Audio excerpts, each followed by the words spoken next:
Hey, this is Beth Rist, WITO Radio. Music you know, the station you love. Rhetoric or reality? What category would you seem to find yourself in as of today, August 22nd? Friday, August 22nd. As of today, what would you categorize yourself? Do you listen to rhetoric or do you listen to reality? What do you feel about that? And please call in your comments to 740-237-3375.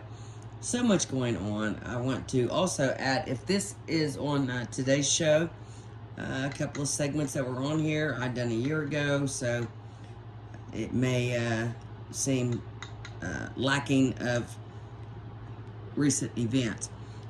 They're trying to fill in for me, and I appreciate that. So I used a couple of videos I did last year. Anyway, if this is on today's show or Monday's show, I will continue this conversation.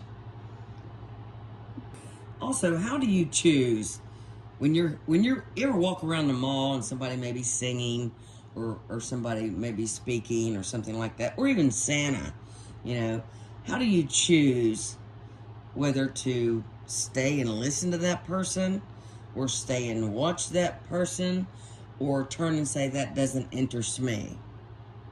Think about what I just said. Okay? Do you stay and watch that person? Do you stay and continue to see what they do or how they act, or you simply turn and walk away? What piques your interests? I want to know if you can tell me one sentence. Call in the station if you can tell me one sentence of what piques your interest. I would love to know what that one sentence would be. You know what piques my interest? Loyalty, integrity, and character.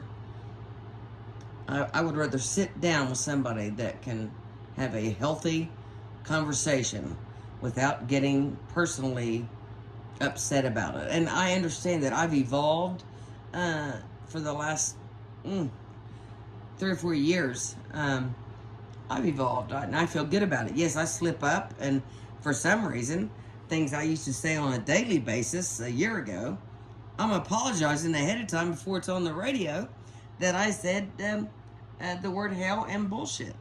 And I don't know how much more I can clarify transparency here in my life. But anyway, rhetoric or reality? So please call in and tell me what you think about that. Fighting Tigers game. Woo! Away game. Anybody post out there what link? I miss my friend Joelda Collins, honey. If you're listening to this, please reach out to me. And I apologize. We parted friends over politics, and I love her dearly. And I remember her daughter when she was 4 foot tall. And so anyway, reach out to me, sweetie, and I would love to interview you, because you know why? Because we got in such a big discussion. I would always say, how can I watch Fighting Tiger football? And then we really got into it. And I really would love to sit down with a moderator. I have a colleague that would do that, a moderator, and let's just voice our opinions. That would be a great idea. If you can reach out to me, I surely would like to be your friend again. I miss you, and it's sad that politics done that, just like I said on yesterday's show and today's. There's not going to be an entourage that pulls up out in front of your house and personally shakes your hand, whether it's Reagan or JFK or whoever. Nobody is going to come up to you personally and thank you for your vote. Nobody. Maybe in a small town, yes. I do when I see people from the past when I ran, but it's just so different now. And I was talking today yesterday with the ladies, and we were just talking about how different it is. I made 23 grandkids. My dear gosh. I can't handle 2 dogs. 23 grandkids, and I would be worried sick if I had to worry about their future. And no wonder all these people that do have money invest in their kids' future and invest in real estate and invest, to make sure that name carries on. And I'll tell you, one name that's always going to carry on is the Barnes name and the Cochran's name. And, just several. Waldo. So many names are going to always carry on. McCown. Just so many names are going to carry on. And, it's the luxury of having so many kids. But my dear gosh, with the way prices are, I went to Save-A-Lot the other day, and I even go, if I go in the dollar store, and, I will, I'll use my food stamps in there. I'm not too proud to say I'm on food stamps. I wouldn't be if I hadn't lost my job, or if I could have ran for sheriff. But yes, I am on food stamps, and I'm not too proud to say I am. My car was a gift, and the reason I have my home and my pool is because I paid those off with the lawsuit. And once again, I want to say that the lawsuits, anybody sues the city of Ironton or any city or county, they have to have insurance for that. Tax dollars do not pay for lawsuits. Don't say, oh, I don't want to do that. I'm going to be embarrassed. Everybody think I'm stealing from them. Let me tell you something, okay? They have insurance for that stuff. Tax dollars do not come out for lawsuits. And there wouldn't have been any if they would have just let me work and let me be, right? So, but anyway, let's move on to something more interesting.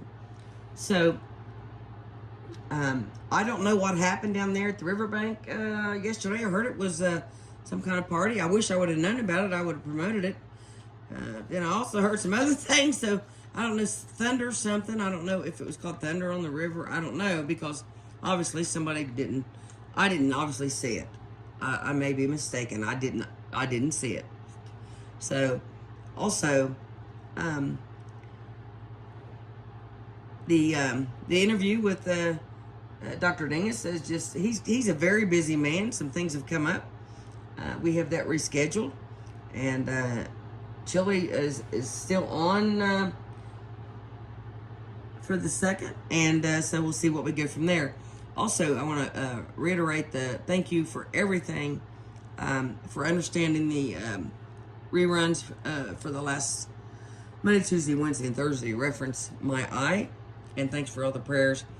And I want to also, all the other people on there, on WITO, I'm going to schedule a group thing. I want us all to get together, and before I close the pool, and I will be calling you guys. So everybody, this is Bethris, WITO, the music and know the station you love. God bless Ironton, Ohio. Have a safe weekend.